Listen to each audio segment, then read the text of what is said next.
I'm Rick Nicholson, and I'm a mate of Coles. And the first time I'd heard of Grunt, because probably most of you here haven't even heard of Grunt, was on the Freedom Weekend, where the day before we were going to have about 100 people camped there. The Gippy Water said they were going to spray Grunt, which we didn't know anything about, but Cole said, no, this is a poison. So he rang his mates, he rang the guy, Mel Devison at the Organic Blueberry Farm, the winery fellow, and through a quick few calls they managed to stop it. But they still did continue at a later date.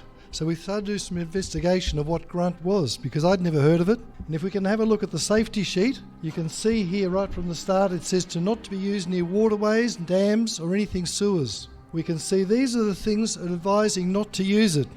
Now I don't know whether you can read all those, but it's do not, do not, do not, do not. There is so much there. And if we go back one sheet, Jeremy, to here, we see it's actually a herbicide and it's called hexazinine. So we thought, okay, what's hexazinine? There's actually a company in America that goes through and studies all these herbicides for what they are and their value or their damage. And this is the company here. And what they've said with hexazinine is the average half-life of hexazinine in soils is 90 days, but it can sometimes be found into runoff to 6 months after an application. So we have questions about this Grunt 750. I know after tonight everyone will know what Grunt 750 is and what we should be doing to stop it. The thing was, it does kill everything but one thing, which is the pine plantations. So here's HBV making these pine plantations, and the only thing left are these little saplings.